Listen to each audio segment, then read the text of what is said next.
El que me ama cumplirá mi palabra, dice el Señor, y mi Padre lo hará y creeremos a Él. Aleluya, aleluya,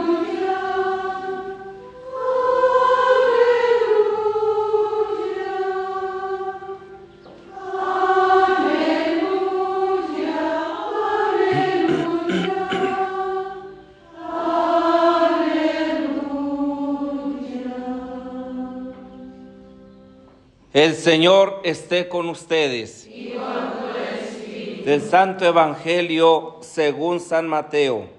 gloria a ti, Señor.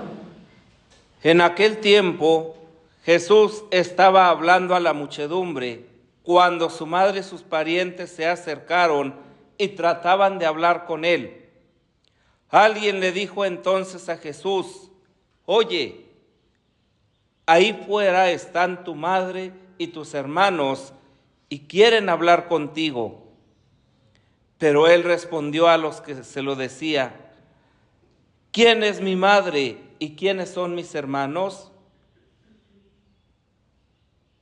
Y señalando con la mano a sus discípulos, dijo: «Estos son mi madre y mis hermanos, pues todo el que cumple la voluntad de mi Padre que está en los cielos, ese es mi hermano, mi hermana y mi madre».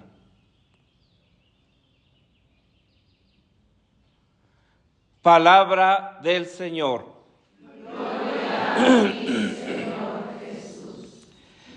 El día que los cristianos entendamos que tenemos un Padre común y que como tanto hemos de vernos como auténticos hermanos, ese día el reino de Dios estará realmente de manera casi absoluta en medio de nosotros, porque entonces no habrá ningún punto de división, no habrá ningún afán de estar por encima del otro y mucho menos imponer cada quien su forma de pensar, la imagen que tenga de Dios y tantas cosas que podrían servir si practicáramos este evangelio. Jesús de Nazaret fue un hombre acreditado por Dios con palabras, con acciones, con sus hechos y sobre todo con su testimonio de vida. De tal manera que Él viene a manifestarnos que todo aquel que verdaderamente crea en Dios y se deje guiar por el Espíritu Santo forma parte de la familia de Dios. No hay otra manera, sino que a través de la congregación que Dios va haciendo de todos sus hijos en el mundo y reconociéndose como tales, es la forma de vivir esta dimensión familiar que no es y que no depende ni de un vínculo de sangre o de carne, sino simple y sencillamente de fe en Dios nuestro Padre. Jesús estaba hablando a la gente cuando llega sus familiares a hablar con Él. La gente cree que le conoce a Jesús. Los familiares creen que le conocen a Jesús. Y por eso estas palabras, que son seguramente unas de las más duras que Jesús pronuncia en el Evangelio contra su familia de sangre, no son de manera despectiva, salud, tampoco son, ¿verdad?, avergonzándose de María, ni mucho menos negándola, sino para que entiendan que verdaderamente hacer la voluntad del Padre es lo que da la garantía de reconocerse hijos. Y esto, al final de cuentas, es un elogio para la misma María, porque si alguien como criatura ha hecho la voluntad del Padre, ha sido ella. Después Jesús, ¿sí? Pero primero María. Jesús la fue descubriendo y la fue haciendo después, pero María desde el momento en que le dijo sí al ángel. Jesús, al plantear pues la cuestión de quién son sus parientes, declara la condición de los nuevos vínculos de los que son engendrados de Dios y no de la carne y de la sangre.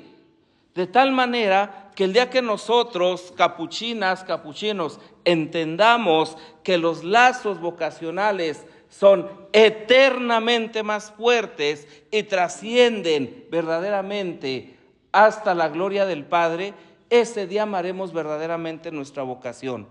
Y ese día dejaremos de estar anhelando, ¿sí?, el encuentro con el papá, el encuentro con el mamá, el encuentro con el primo, el encuentro con la hermana.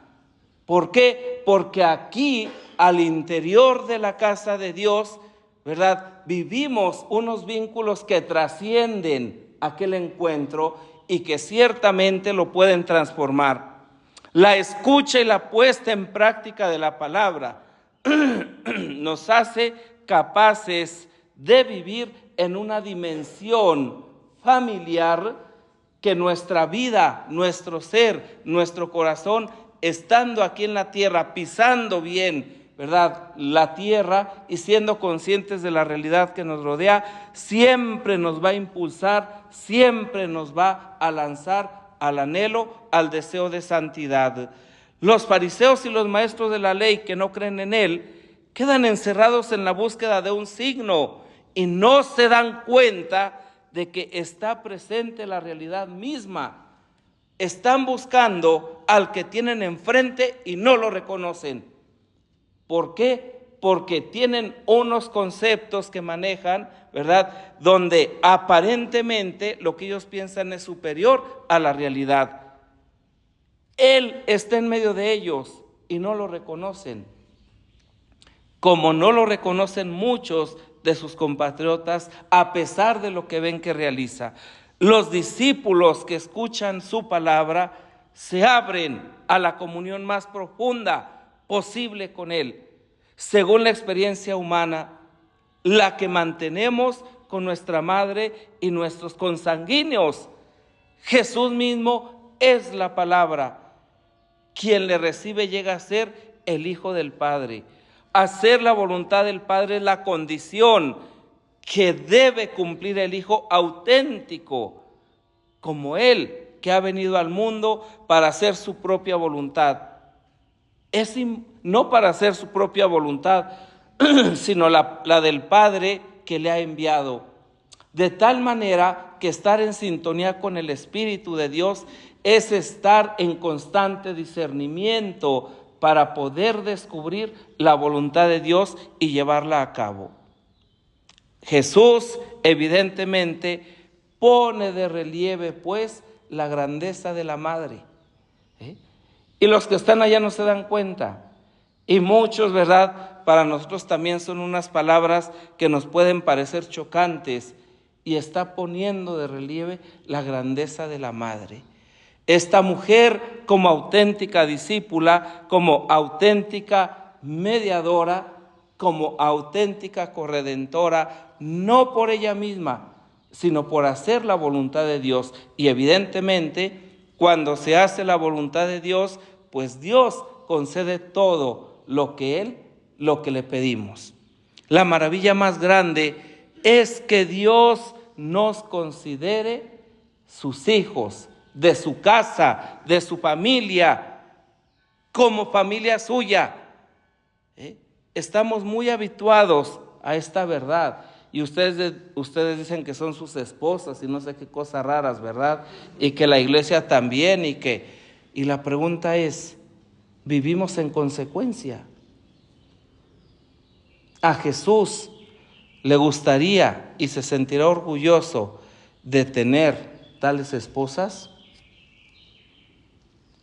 Porque claro, hay cosas que damos por supuestas, ¿verdad? Y que en el fondo quizás las vamos creyendo, pero en la forma las manifestamos verdaderamente, ¿sí? ¿Cuántas infidelidades tendríamos que descubrir a través de estos esponsales eclesiales que el Señor hace con nosotros? Es importante, pues, que a la luz del Evangelio siempre dejemos cuestionar nuestra vida, nuestra respuesta, nuestra capacidad de amar a Dios sobre todas las cosas y después a nuestras hermanas, a nuestros hermanos. De la misma manera, ¿verdad?, que en un matrimonio no se puede hablar de fidelidad cuando hay ojos simplemente para ver a otra mujer o a otro hombre, ¿sí? Ya no estamos hablando de una infidelidad física, moral, sino del corazón, que son las más graves. Ahí nos situamos nosotros. Si podemos decir que somos fieles a Dios, entonces estamos tocando ya el reino de Dios. Pidamos al Señor por la intercesión de la Santísima Virgen María, esta mujer que hizo la voluntad de Dios, que escuchó su palabra y la puso en práctica, que nos conceda la gracia de ser cada vez más igual a ella sin dejar de ser nosotros.